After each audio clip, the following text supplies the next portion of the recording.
Bonjour à tous, c'est Smart Prono et on se retrouve aujourd'hui pour l'analyse des matchs d'Europa League.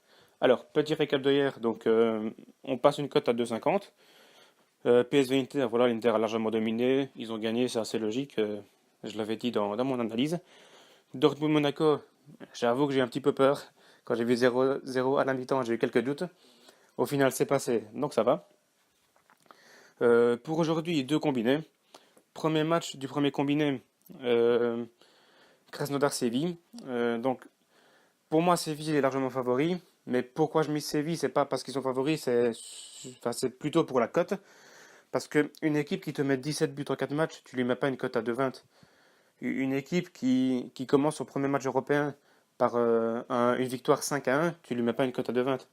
Une équipe qui te met une fessée 3-0 au Real Madrid, tu lui mets pas une cote à 2,20.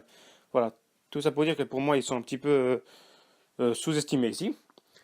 Mais après, j'ai un petit peu approfondi mon analyse parce que je me dis que si les bookmakers qui sont assez doués pour trouver les cotes estiment que la cote de Séville vaut de 20, c'est qu'elle le vaut réellement. Donc j'ai un petit peu poussé mon analyse, je me suis dit peut-être les blesser, mais il n'y a rien de choquant pour moi en tout cas. Je me suis dit peut-être la météo, parce que vous savez, un déplacement en Russie, s'il fait -5, bon, les joueurs peuvent peut-être avoir un petit peu de mal à s'acclimater. Mais non, j'ai regardé la météo, il fera 15-16 degrés, donc rien de très alarmant.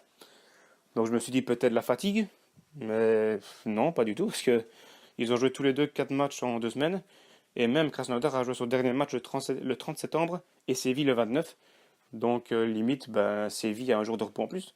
Donc je comprends vraiment pas la cote, donc je décide de la jouer évidemment. Mais évidemment, comme c'est un match à l'extérieur, je vais préférer un Séville remboursé si nul. Comme deuxième match pour le combiné, je vais mettre tout simplement un over 2 entre Malmö et Besiktas. Tout simplement parce que Besiktas me marque énormément en Turquie, Malmö pareil en Suède. En plus de ça, d'un point de vue européen, je pense que Besiktas voudrait rencontrer Genk donc dans 2 semaines, il me semble, en ayant 6 points. Donc je pense que Besiktas veut vraiment gagner ce match pour être dans la meilleure des dispositions possibles pour le match contre Genk. Et Malmö, eux, veulent gagner parce que justement, ils veulent pouvoir passer les poules. Donc pour moi, il y aura de l'engagement des deux côtés, possiblement des contres, et donc pas mal de buts. Donc ça nous fait une cote au final à 2,26. J'ai une bonne confiance, à jour de 65-70% pour ce combiné. Combiné numéro 2 maintenant. Alors, c'est une très belle cote à 3,10. Premier match, Chelsea contre, je ne sais même plus qui, c'est une équipe hongroise, il me semble, que je connais pas. Ouais, Chelsea, pour moi, clairement, c'est eux qui vont gagner l'Europa League. T'as un Hazard qui marque des buts, qui fait des passes D. T'as une équipe qui individuellement est au top, qui collectivement est au top, qui a de l'expérience. Honnêtement, à part un Séville très en forme, je vois pas qui peut les battre.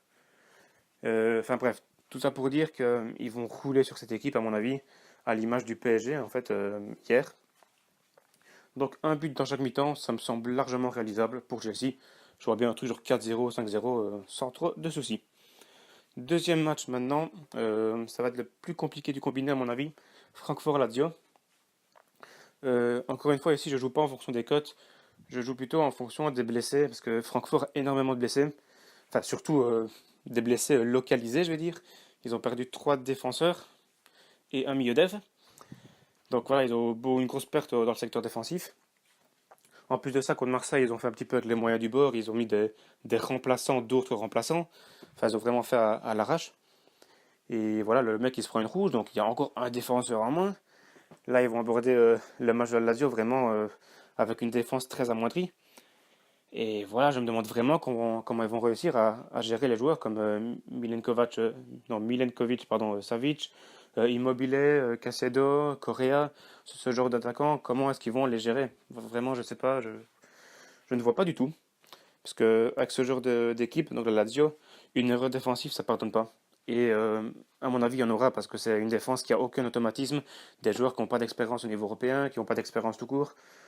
Voilà, je ne vois vraiment pas comment ils vont les gérer. Donc pour moi, léger avantage Lazio. Et ça nous fait une belle cote à 3,10. Ma confiance est aussi aux alentours de 65-70%. J'ai une assez bonne confiance. Chelsea, c'est bon. Lazio, il faut voir. Peut-être un match nul, mais en tous les cas, je pense que le combiné devrait être gagnant, à mon avis. Voilà, donc merci à tous de votre écoute. Merci de votre soutien également. Donc je vous dis à la prochaine, à demain pour de prochains matchs. Ciao!